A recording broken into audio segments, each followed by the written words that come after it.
মিনিটে হযরত শাহজালাল আন্তর্জাতিক বিমানবন্দরের রানওয়ে থেকে উড়ে যায় বিএনপি চেয়ারপারসন খালেদা জিয়াকে বহনকারী যে বিশেষ বিমানটি, যেটি কাতারের যিনি আমির তিনি যে বিমানটি পাঠিয়েছেন A319 যে বিমানটি, বিশেষায়িত বিমান, যেটি পুরোটাই একটি হাসপাতাল বলা চলে। এর মধ্যে আইসিইউ থেকে শুরু করে সব ধরনের যে সুযোগ সুবিধা, সেই সব ধরনের সুযোগ সুবিধা রয়েছে।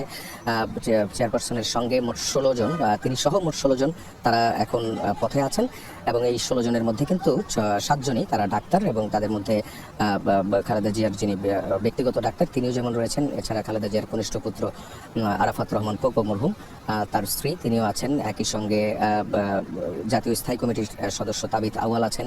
এছাড়াও তার দুজন গৃহকর্মী তারাও রয়েছেন। খালেদা জিয়া তিনি কিন্তু দুজনের সাহায্য ছাড়া উঠে দাঁড়ানোটাও তারা পারেন না, সেই জায়গা থেকেও কিন্তু তারা যাচ্ছেন। সবকিছু মিলিয়ে আমরা যেটি দেখতে পেলাম সেটি হচ্ছে যে দোহায় যাবে আগে, অর্থাৎ দোহায় সেখানে একটি ট্রানজিট আছে। সেই ট্রানজিটটা মূলত আসলে রিফুয়েলিং এর জন্য বিমানের, এবং এই রিফুয়েলিংটা শেষ হলেই সেখান থেকে আবারও লন্ডনের উদ্দেশ্যে রওনা দিবে এই বিশেষ যে বিমানটি, এয়ার অ্যাম্বুলেন্স যেটিকে বলা হয়।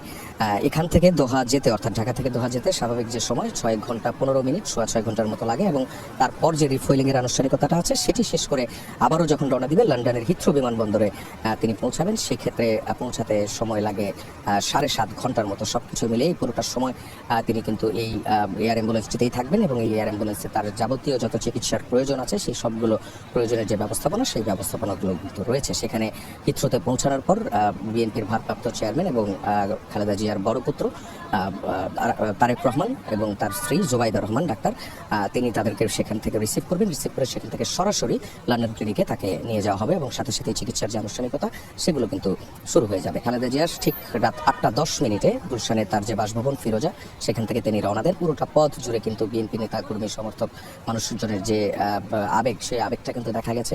তারা সবাই রাস্তায় অবস্থান করছিলেন এবং পুরোটা রাস্তায় কিছু কিছু জায়গায় যানজটও লেগে গিয়েছিল।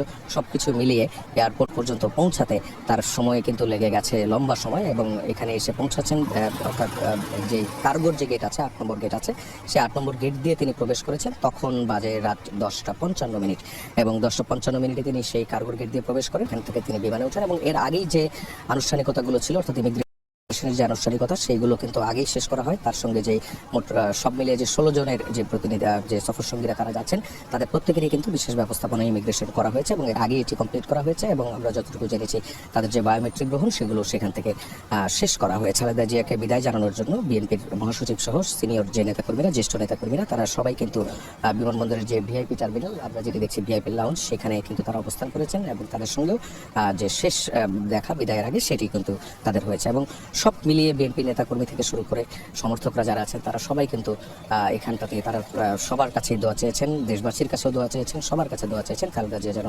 সুস্থভাবে দেশে ফিরে আসতে পারেন।